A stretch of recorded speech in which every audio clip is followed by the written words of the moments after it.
Hey, super amazing people. Happy Sunday. It is, oh my God, am I alert oriented times three? It is Sunday, January the 20th, and we are here together again tonight for an amazing show. I got three amazing, beautiful young ladies on to talk about kind of like figuring out this love thing.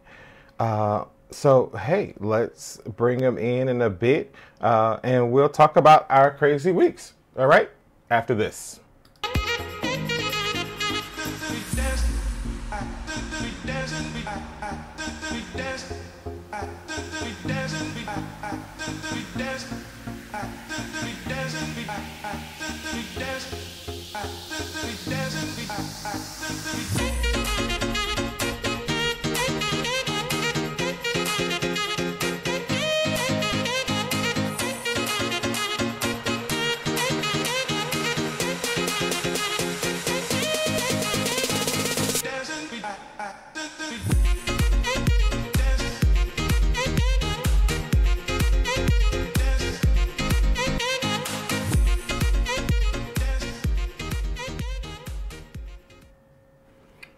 All right, sorry about that. So, yeah, I was having a problem with my thing saying that it needed to bring up and whatever. Anyways, so we've had a pretty crazy week. We are in the 20-something day of the government shutdown. And if you've been watching the Nurse Doc show, the night shift report, I go live Monday through Friday, and it's been a pretty heavy topic that has been going on. So definitely, please, if you haven't already tuned in, please make sure you tune in and check me out Monday through Friday for the night shift report. I come on around about 10:30 as a night nurse. Hey, you know, we keep it flexible. All right. So like I said, tonight is the Nurse Doc show. You know what we do. We interview, we have people on, and tonight I have on three amazing, beautiful young ladies that I know both personally and professionally, and I respect what they have to say and think that they are doing a wonderful job out here learning and helping us to figure things out. I mean, hey, when in the world of being a man, I know we can be confusing. And 2019, we're going to help you get a new boo that you can be happy with. All right. So one of our first people is the amazing Nicole. Nicole is a nurse, and Nicole is not just fun. She's smart. She's successful. She's really doing it. She's in NP school. So she's studying to further her own self in her education. And I love Nicole. I love Nicole. Love her energy. I've worked with her on the floor, and trust me, she's a great person to date. So any guy who gets Nicole is a lucky guy. The next person is LaFay Warwick. LaFay Warwick is, again, a female in Delta Sigma Theta. She's phenomenal out here, successful in Texas. She has a vlog that she does. I've checked out her content. Definitely check her out. You'll love her work as much as I do. It's called Dating Over 30. And just in case y'all who think that dating over 30 or dating after the age of 30 is the same as 20, you're missing quite a lot. Our second person is our third person. Jesus, Daisy Rodriguez. Look at this amazing hot mama. Daisy has a master's in nursing. She's a nurse. She also is the owner of Divinely Connected LLC. I'm excited to have her on. Who wouldn't be lucky to have have these three women on their arm, or them to have the guy on their own arm? So yeah, so I'll go ahead and bring them in so that we won't belabor this. All right, welcome on, ladies. Hi. Hi. Daisy. Oh, okay. I almost missed you, Daisy. What's going on? I'm right here. All right, perfect. So, thank you, ladies, again for being on tonight. I'm incredibly excited about the topic. I know that when I presented it a little bit, I'll be honest, I was like, well, if I say in the conversation, what do men want in the day and age of feminism, it may be like, I don't care what men want, it's about what I want. So, I know when you all saw today's title, you was like, that's not what he said it was going to be about. So we're going to start with you, Daisy. Tell everybody a little bit about yourself. How did you get here and what do you do? Oh, so I am a faith community nurse in Allentown, which means I'm a community nurse, but I deal with the spiritual aspect as well. And I'm a full-time college professor in New Jersey. I teach OB, Peds, and Psych on the clinical units. And like you shared, I am the founder of Divinely Connected, a site where I use holistic therapies to treat my clients. And I am the new founder and co-director, because I have a great director working with me right now, for the Heal Thy Body Foundation, where it's a nonprofit helping those who have lost their voice to regain their voice, because there's power in what we say and what we do. And that's how we manifest greatness, right? First we have to think it, then we speak it, then we do it, right? And I've gotten here just by one step at a time, living life and being truly present and connected with what I was designed here to do on this planet, which is to be compassionate, loving, and be a courageous, vulnerable, loving leader. Thank you, thank you, thank you, Daisy. And we're going to get into the question. So next, you, LaFay. Tell us about you. Hi. I am LaFay Warwick. I am a vlogger for Dating Over 30. I actually am originally from Alabama, and I moved to Dallas, Texas about 7 years ago. Actually, when I was 31, when life began to change for me. I currently work as a project manager working in process improvement for a company that manages online education for colleges and universities. So I've been doing that for about 6 years now, and it's been awesome experience.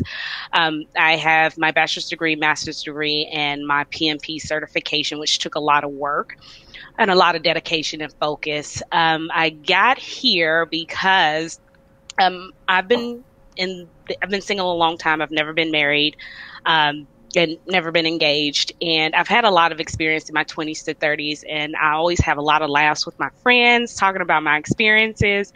And some of my friends are younger than me, and they always like, hate when I say, well, dating over 30 is a little bit different. I said, no, it's not. I said, yes, it is. So I wanted to shine some light on our experiences in dating and really talk about the expectations that have been placed on us and how we have the power to really explore life on a whole new level, do things that we never thought we could experience, and really love ourselves a whole lot more than we do, and value ourselves a whole lot more. So I just want to share my message with others and hope and pray that they find love within themselves and from a partner that's genuinely going to love them and value them. And I feel like that's my purpose. Awesome. Awesome. And you, Nicole, lastly, but far from least, Nicole. Hi, my name is Nicole Foligno. Thanks for having me, Wesley. I am 25 years old and I am an ICU nurse over at Jefferson Hospital. I completed my undergrad at LaSalle University. I'm currently living back in Philly, but I'm originally from Washington Township, New Jersey. Like you said, I'm also in school for my nurse practitioner degree. I'm doing the acute adult gerontology track at Rowan.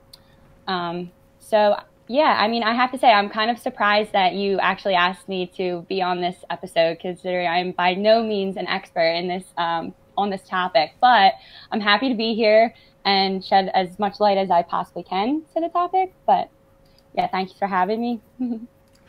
I mean, so I'll be honest. We all know one another. You both three have amazing energy. And from what you just said, just here tonight, you have so much going for yourselves, and I think that that's telling. I think that a lot of statistics say that women are outpacing and out educated as it relates to your male counterparts, and that's just the reality of stuff.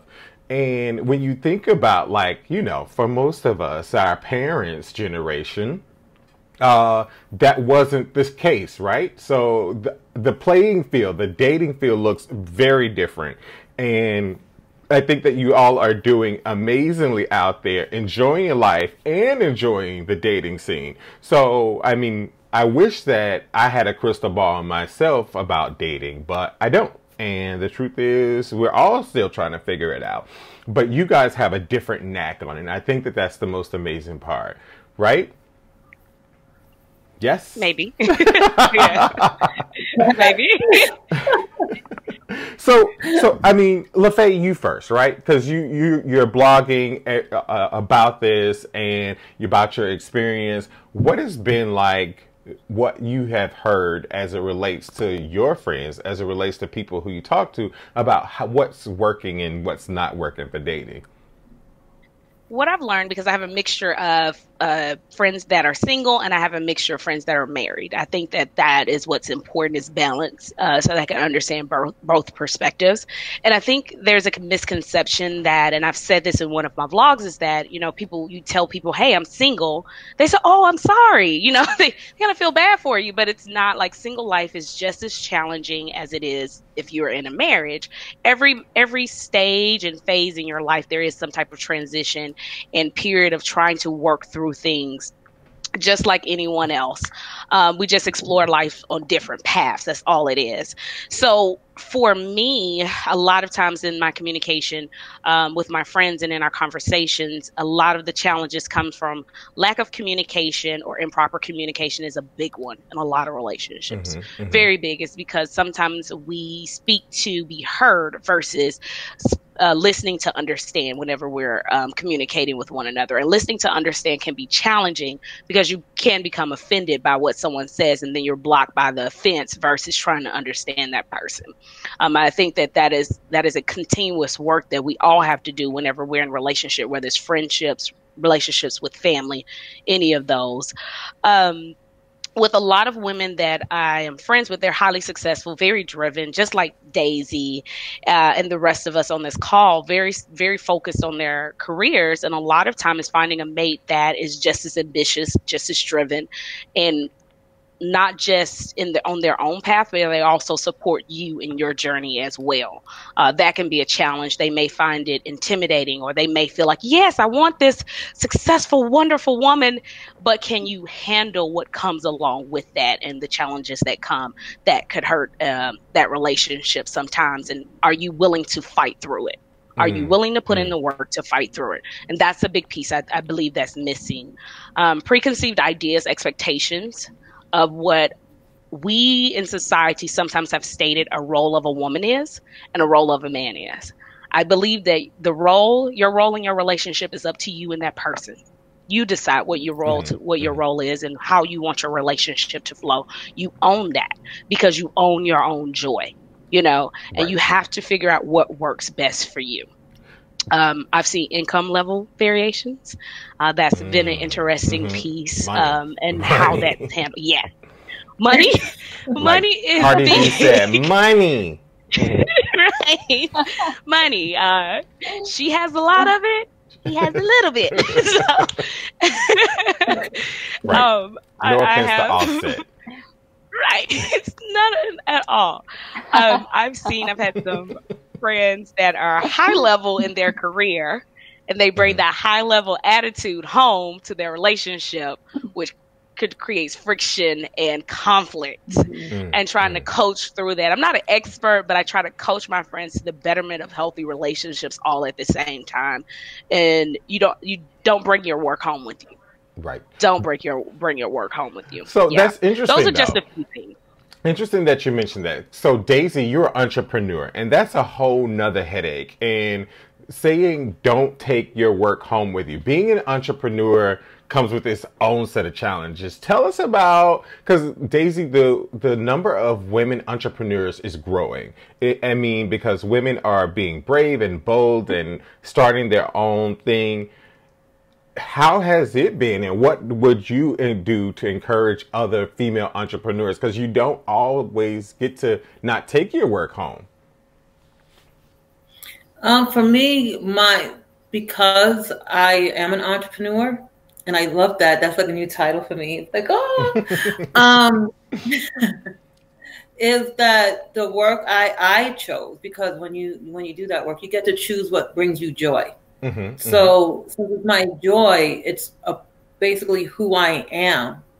So I'm a healer, and I awaken the healer within others. So that's something that I bring with me everywhere. It's not something I take on and off. So when I created my businesses, my profit and non-for-profit, it was to reflect my lifestyle. So basically, I am showcasing who I am. So therefore, it's not like I take the hats on and off. So, and the man in my life is supportive of that. And he's a musician, so he is music. So when we come together, though we are in each different disciplines, our passion actually defines who we are because it's our joy. So it bubbles up. So it's easy, you know. And again, it's about finding someone that you're in alignment with. Alignment doesn't mean we both are making the same salary or the income, but it's that vibrational level where you're trying to achieve your level of excellence and I'm trying to achieve my level of excellence. And in the middle, we meet, and the conversations we have are like almost like checking in with each other, like, hey, how are you doing out there? And how are you? And how can I be a supportive to you? And how can you support me? And that's where our dialogue goes. And again, it goes back to what my businesses are, being the healer, awakening themselves, and being divinely connected, meaning being connected to other people in a divine manner. Right. Now, Nicole, you have a very interesting experience because you are one of the most energetic ICU nurses that I know. When Nicole shows up to work, Nicole shows up to work. I know you must go home and pass out, like completely go to sleep. No. Believe it or not, no. Believe it or not, so going off of not bringing your work home with you, so I think that can definitely affect a relationship like of any kind. And especially with like your significant other, if he is not in the same field as you, that can sometimes be frustrating when you just want to like go home and just be like, da, da, da, da, da, da. And then this happened and just like tell them everything. And so sometimes it can be hard and they're just like, they don't really get it. And, you know, and it's an interesting field that I work in. As I said, he had mentioned, I'm an ICU nurse. So it can get definitely like draining emotionally, physically. But I do actually say we're pretty wired and want to just like talk about it after work. If it's like a, you know, bad night or a really good night, either way.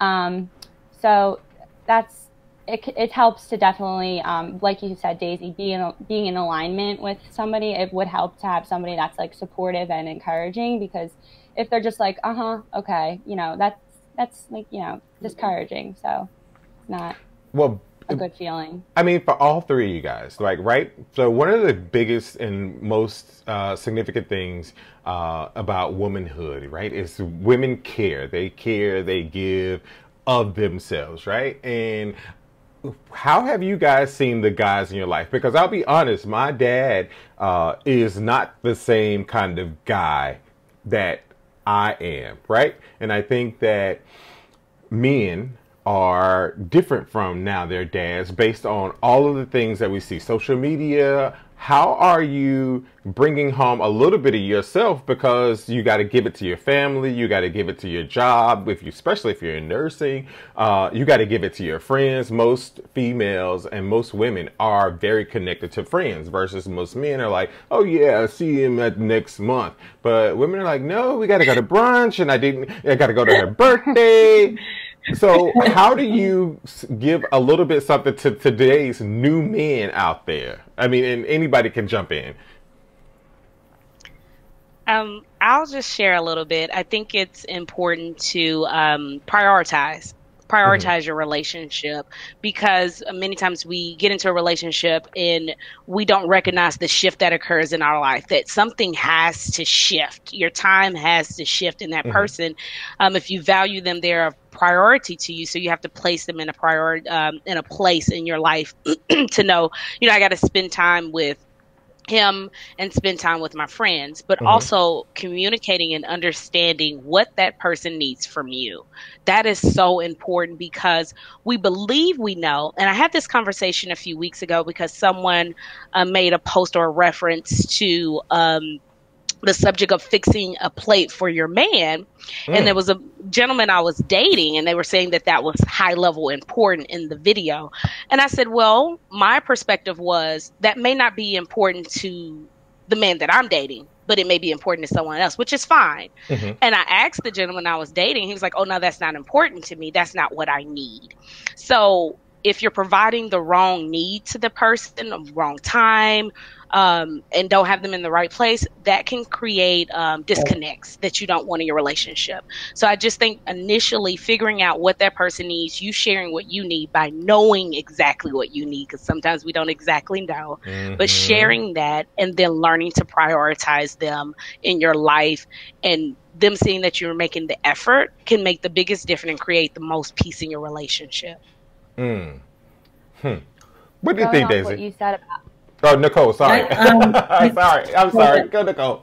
No, it's fine. I'm sorry. Is it my turn? Yeah. I'll take turns. Yeah. No, so I just wanted to, before I forget, because I'll lose this thought in like 5 seconds, but I just wanted to go off of what you said about prioritizing the relationship. I definitely think that's important, but at the same time, I feel like you should take time to check in with yourself, because you just can't pour from like an empty cup. So, just taking that time to like check in and reprioritize, like, if you have to, and just reassess like your own needs too. Because I actually was in a relationship for 5 years, and I'm not anymore. So that ended. And I think that when we stopped seeing each other, I really, really focused for the first time in forever like on myself, and I got into yoga, and I like got into all kinds of like self-care things, and I think that my next relationship will be a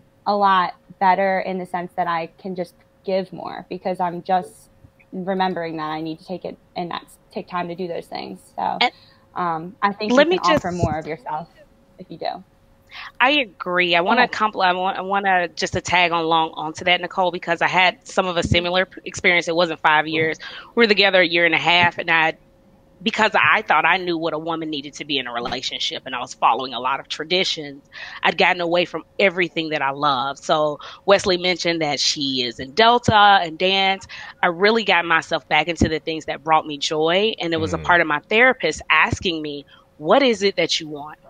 And I said, well, I want the same things everybody. I want to be valued. What does that mean? So I had to dig so deep into, how to identify that for myself, to know what type of partner I need in my life in this stage, in this phase of my life, and what I enjoy. And I agree with you that you have to make sure you're okay. Make sure you're in a good space to receive someone else. Yeah. Sorry about that. I'm sorry, Daisy. Forget to do that, just to... You kind of adapt to the interest of the person that you're around all the time. So you kind of forget what your own interests are, and you don't want to lose that sense of identity, I guess. That's what I'm trying to say. So yeah, sure. Go ahead. It happens often. Yeah, sorry, Daisy. Oh, you're fine. This is, I'm gonna tag right behind you, ladies. What I do for myself is I take time for myself in the morning to take care of me. So being spiritual, some people call religious, whatever way you want to call it. I wake up early, I meditate, I decide how I'm going to be in the day. I've been doing that for years. I've had great women in my life that were powerful because they took that time out. Even when I was in nursing school, I would wake up in the middle of the night at 1 o'clock in the morning and studied, because I would create a space for myself. I call it my sacred space. Once I am able to regroup myself, and I know what I want, I will, like, you know, and the person I'm seeing, he knows he'll get a text from me like out of nowhere. Sometimes he'll get like 8 texts or something like that. But we're in communication that it's not like answer them. It's not for you to answer them. It's just, this is where I'm at, because I know he's not with his phone 24/7. So when he does look at his phone, he's like, okay, so this is what she was going through today. All right. And then when we communicate, we give each other feedback. You know, so it's a safe place where I could be like, oh yeah, so, you know, this is what happened around 2:00. I just wanted to drop you a line. This is where I was at. Because again, being in alignment in a spiritual place and in an energy place, it's sometimes great, because he's like, well, I was going through something like that similar. And it's like, wow, we were connected without being physically connected. We're connected on another level. So that's, again, being connected with what I want in a relationship with someone that, though I'm not with you 24/7, I feel like I'm with you in a great way with you 24/7.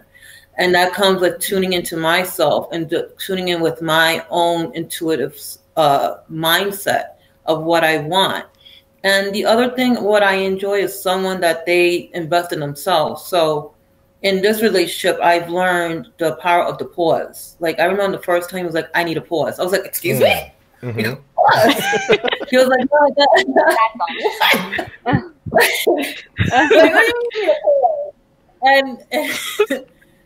no, but what it was is that because he's a creator, you know, we're all creators, we're all manifestors. So he needed a space to do what he does.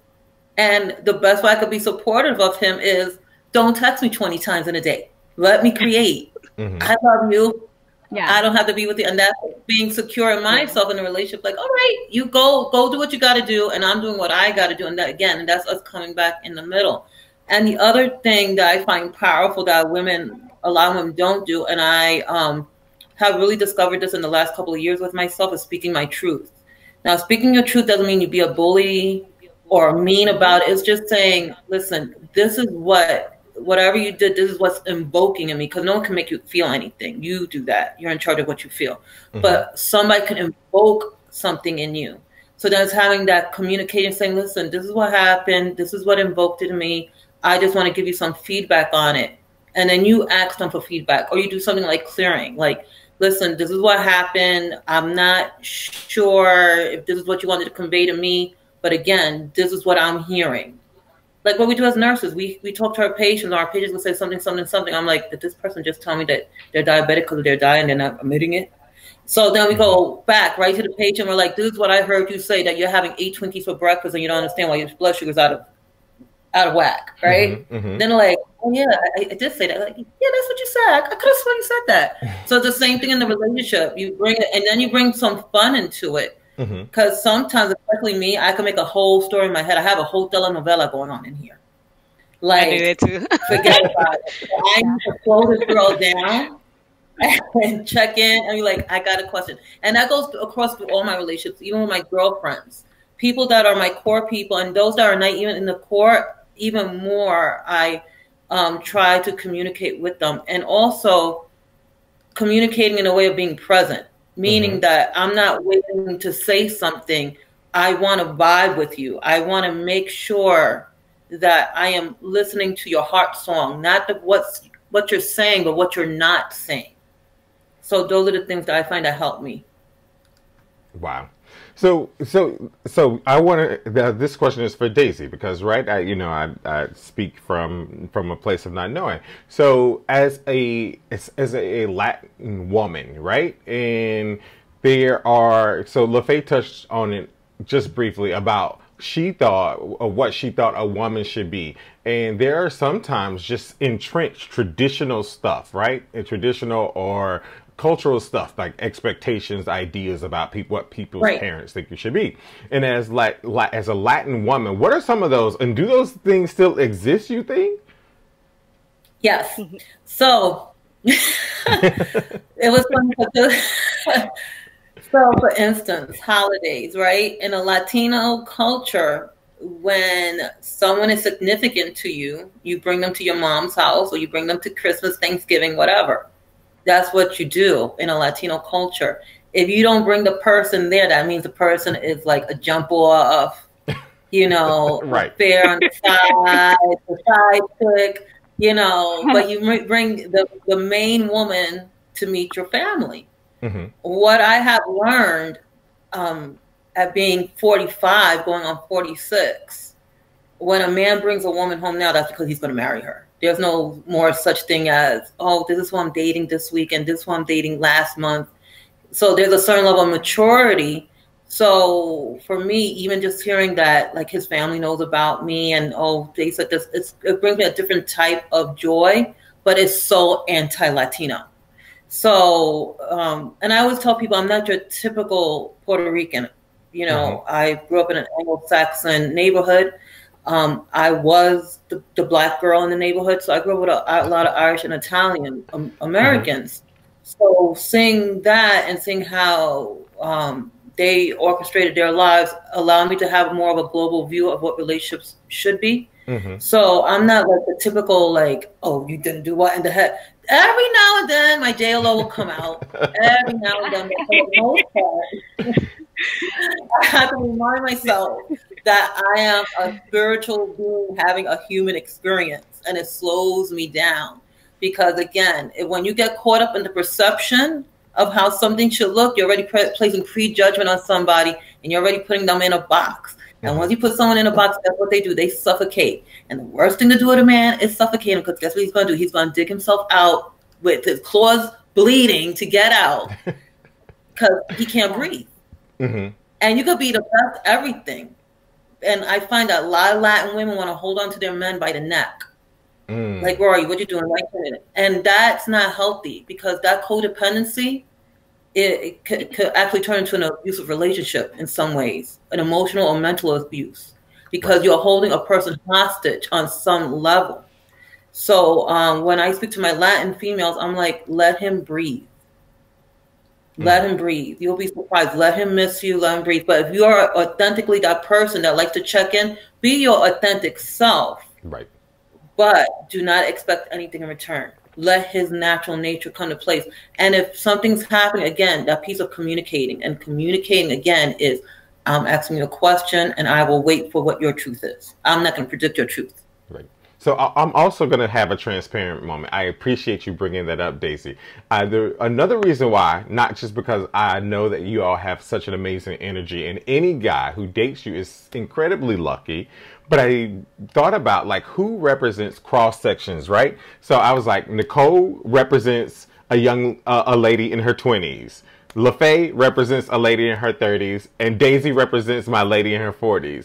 And because what I wanted people to experience or to even think about, is there a difference in dating or in relationships when you're in your 40s, your 30s, or your 20s, right? So, Nicole, what do you think? Because you represent my young lady in her 20s. Entering, like, the dating world at this age is, I'm not a fan of it, honestly. Like, I compare it to, well, first of all, I'm sure you know all about the apps.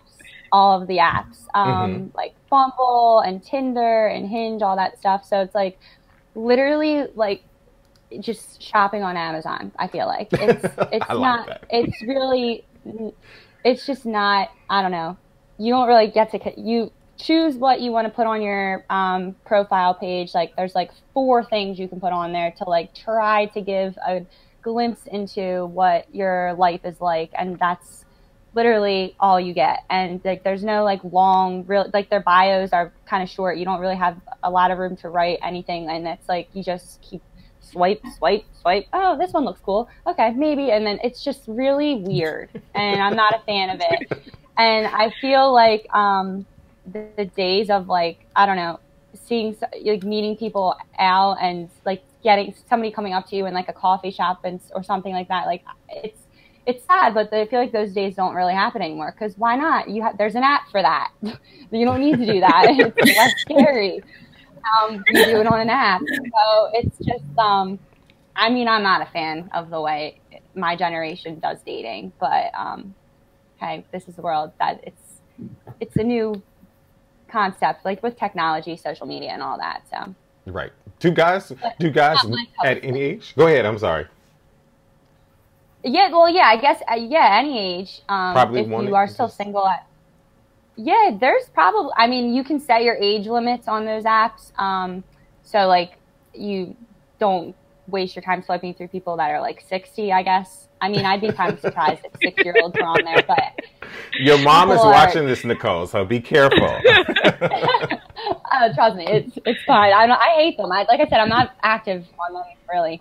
I'm not a fan, but yeah, my mom is definitely going to watch this. You're right. But those apps are just weird. But yeah, there's people of all ages. So like, it's not really a generational thing, I guess, because there are definitely different generations on there. But I think it's a new concept, and it's definitely my generation like taking off with it, because we're probably the most, the prevalence of being single is more probably a lot more on my generation, I guess, than in your 40s, because usually by then most people are, I guess, settled down with somebody or have a different concept of what dating is.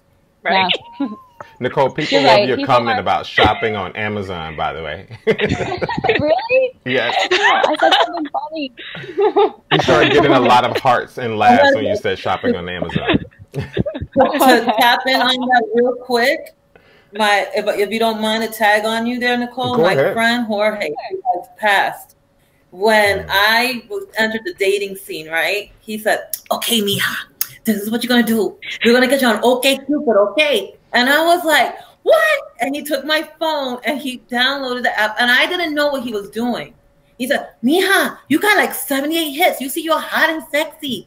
And I was like, "Get that off. I'm a nurse. What are you doing?" And he's like, "Honey, this is what you date now. You go shopping. It's like ordering food, like Uber Eats." I'm like, "What?" It was like, "You just order your date and then you bought it." And I was like, "No, Yep. that's not what I want to do." So that's cute, but no, it's still happening. Yeah. There's no age limit on it. That's what got the age bracket. Okay, yeah. I figured that there's definitely people tapping into that world in the older generations too, but yeah, I didn't set my age limits to be in the 60s. I'm not talking. I'm not sharing. You never know, Nicole. You may get a 60-year-old husband. Oh God. I know. You are in Philly, Nicole. This is true. No. So, Philly LaFay, is- what is That your is how a lot of advice? people. What is your advice for For- people in these apps and like, you know, safety, security? Is it even a concern? So I see it like this. I'll say this. So I am a person that have been on practically all dating apps, all. And now I am on none. So I will say this. I think it's no different. She mentioned it. You just don't meet people in a coffee shop anymore. And I remember I was longing for a time where I'd be out dancing, you know, at a club or something, and someone would approach you and ask you, "Hey, can we talk for a second?" Everybody's on their phones. They're too busy on the phone, so they can't notice someone that they're interested in anyway. So the app is where a lot of people are searching for love. And I think it's comparable to meeting someone out that you don't know. That person could be dangerous as well. But what I always tell people, if you do connect with someone, meet them in a public place. And if you're worried about concerns with finances, go to Starbucks. Get to know that person, but take your time, because anybody can put anything on those profiles, just like they can say anything to you when they meet you out in public. It happens all the time. You just want to make sure, don't get wrapped up in the words. Don't get wrapped up in someone always saying the perfect thing, the right thing. Just as Daisy mentioned, is listening for what they're not saying. Paying attention to those cues are really important when it comes to dating and searching for a mate as well. But again, like if the apps are your thing, I support that. I encourage that. But for me, it's not mine. I had to let it go. It just became too much. It became too much. Wow. Latrix advice is do a pre-date. That's interesting. Yeah, like I was just probably going to say something about that. Like I was going to mention if you are into those apps, make a pre-date. I'm assuming she means make your first date super short, like a coffee shop, like Starbucks. Yes. So like you can kind of skedaddle if it's like you don't have to be stuck quick coffee all night. Have your back up. Yeah. Okay, I have to work now. Like one of my friends said that she wore her scrubs to one of her Bumble dates because she's like, yeah, well, we can meet for coffee real quick before I have to go to work. She did not have to work. And she just went in her scroll. So I was like, yeah, I have to be gone by whatever time. So that, I mean, you can always, if you like them at the same time, you could always just like plan another one. But like, yeah, that was like my biggest fear, like with those apps. Like, I don't even think I really don't, maybe like one date I went on those apps. I was just like, this is weird. But that was it. Like, I'm just not into it. But that was like my fear of it though, was like, oh my God, I fear awkward situations and like, how am I going to get myself to go home? Like, can I leave? Like, you know, I would have to like arrange like a phone call, like an emergency phone call or something from my friend. Now, you all bring up a very interesting question, right? So say for instance, this guy you meet off the app, Bumble, I think Nicole said. I've never heard of that. And you now have to come clean. Like, on our first date, I had on my scrubs. I really didn't have to go to work, but I was just like, just in case. So you've gotten like 6 months, 7 months, 8 months in, and you got to come clean about it, right? What that person's like, it would be funny. You lied to me. You didn't tell me the truth. I don't think they would take it like that because it's not huge. Like, I wouldn't be offended, and they do it too. They do the same thing. Like, and one of the concerns is the money for a date. I don't want to spend all that money if I don't really know. That's why the whole pre-date is really a perfect idea because it works in their favor, So many times they've done something like that themselves. It happens. They're okay. As long as it's not a continuous lie. You don't continue to lie throughout the relationship. Yeah, that would be. Yeah, I mean, you should know after the first date. The next one. No. We don't want to continuously lie in the relationship. Oh my God. So, guys, we are coming up in almost 45 minutes. I try to keep these things to 45 minutes and under. I really appreciate this conversation. I mean, people are loving this conversation. People are like, we akin to today's now dating to like Uber Eats, Amazon.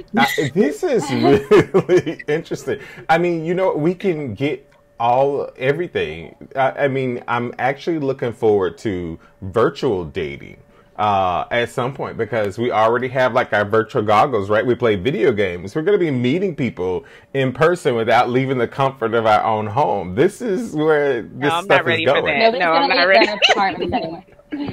Who's ready for that kind of life? Like, right? Why not? I'm not. I usually would no. That can count as a pre-date, maybe. Pre-dates. Oh my God. Why not? No. I would add though, if you don't mind, if you're going back to the self-care piece, if you're doing what you love, your yoga, going to your favorite restaurants, if you are into wine, tasting whatever, you will meet somebody. And because again, it's about being in a vibrational frequency with somebody. They will show up and you're gonna be like, I can't believe you're here, I'm here, and you guys will connect. And that'll be a very authentic bond, even if it's just a friend. And I don't want to say just a friendship because friendships are very important. If it becomes a friendship that turns into an intimate relationship. So don't sell yourself short about just staying on the apps. As you start doing your yoga, going on yoga retreats into the Bahamas and California, there's men there. Yeah. And they're looking for a yogi girl to practice their move on. Just saying. You bring up a very good point, Daisy. So getting back to self will automatically basically open the doors and you'll have a deeper relationship more than likely then. The law of attraction. Which is the right type of, I think the right type of relationship to have because it's the connection. That's what you're looking for, is the connection.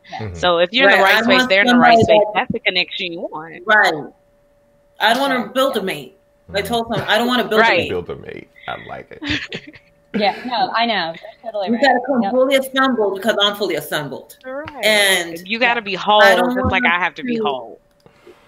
Right. Like, no. If you're into this and that, and I'm into this and that, great, we have something in common. But I should not have to drag you to say, I want to go to the opera. Right. If I mention the opera house, that's what I know you like the opera. That's a no-brainer. So gone are the days of having to build your man into the lover that you want them to be, sounds like. Ooh. So can I touch on that real quick? Ooh. So the whole building a person, like you don't build a person. I'm not a person, like you shouldn't have to, right. And you don't raise a man. You shouldn't have to raise a man, and they shouldn't have to raise a woman. That is not the purpose of this. You should be a whole person. When Daisy talks about self-care, that is so extremely important, because you have to figure out who you are. Mm-hmm. You are one person joining with another person, making a couple, so that you intertwine with one another to build something larger, bigger than yourself. That is your whole purpose. It's to connecting with one another to build something greater than themselves. And that could be children, that could be your family, that could be a business together, that could be a whole lot of different things. So you shouldn't have to spend a lot of time to force someone to work on the same things that you want them to work on, or to be the person that you want them to be. That's unhealthy. That is extremely unhealthy, because you're forcing your expectations on them, and then they become frustrated and resentful towards you. You should make sure that you are in a good space, good mindset to be in a relationship, so that you can give properly to that person and they can receive it the same. And I'm going to let my 20-something-year-old Nicole close on that, because is it the same in your 20s, Nicole? Like, you don't want to build a man, you should be into self-care? Or is it like, yeah, let's go out, have fun, and let's go to a bar and yada, yada, yada? You tell me, Nicole. So it's a good question to ask me, actually, because I just had a kind of a whole life change pretty much. But yeah, so I think that when it takes like something to happen almost. I mean, self-care is becoming like trendy, I guess you could say. It definitely is taking, like, there is a shift, and I think millennials, I guess, are kind of really drawn to the self-care world. And I think social media has a big part in that. However, it's weird because, like, there's that aspect of it, but are they doing it to, like, really find, like, their passions and stuff, or just to, like, post a good picture on Instagram of, like, their yoga or whatever, you know? Right. I don't know, because then a lot of people like the apps of dating. Like, I mean, I don't know if we like it or if it's just all that there is and it's our only option, so we make the best of it.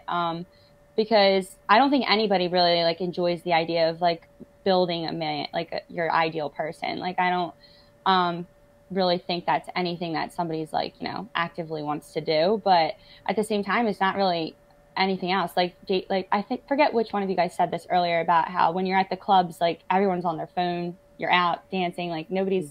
They're probably like, oh, let me get my Bumble date to meet me here. That's probably what they're doing on their phone. Like, let me take a selfie so they can see me on Instagram. Living my best life. And I love social media. Don't get me wrong. I think it's great. And it is a way to find your tribe and, like, get who are, connect with people who are interested in the same things as you. Like, I actually listened to a podcast, and they have a Facebook group, and I met a girl that lives in Philly on there, and, like, she's totally cool, and we still haven't met up yet, but we keep telling each other we're going to. But she's, like, so cool and into all the same stuff as me, so, like, I could totally can see myself being friends with her, you know. So it's important, and I love it. Social media is a great platform, but it has its effects on, like, your mental health, and those hits or whatever you call them, you know, on those apps and stuff. It can definitely become addictive and give you your sense of, like, you know, identity almost, when you wake up and you're like, oh, I have this many likes, this many hits on the dating apps. Like, I don't know. I just, I'm worried about the younger generation too, like, with all this, because in high school and stuff, it wasn't as prominent as it is now. And it's a little bit scary, but I think they just need to have, you know, somebody to mentor them and just be, you know, just check in with your mental health checking in with your mental health in general is important for any age group, I think. Right. So, Nicole, the sacred pause, like you mentioned, Daisy. You just gave yourself a new volunteer project. So you can go back to high school and teach high schoolers about dating and self-care. Oh, I love this. That's such a good idea. Exactly. I know, you're right. They need it. They need a class on that. All right, ladies, thank you guys so much for taking the time out on a Sunday night. It's, you know, you're getting ready for work tomorrow. So thank you. I really appreciate it. And you guys have a great night. Thanks for having us. Thank you. Have a great time. Bye. Bye. All right, so there you have it. We had very amazing conversation, a lot to say, a lot that can still be said. It ties into everything that we do. So thank you for joining the Nurse Doc Show this Sunday. So we'll be back next Sunday, but join me Monday through Friday at 10:30 a.m. for the Night Shift Report, where we talk about the news. We talk about some very interesting and amazing stuff that's going on, even the other ridiculousness, as well as touch on different topics related to health and wellness. All right. So, with all that being said, let me go to the tape, right? That's it. If that's it, I'll see you all tomorrow. Have an amazing week, beautiful people. We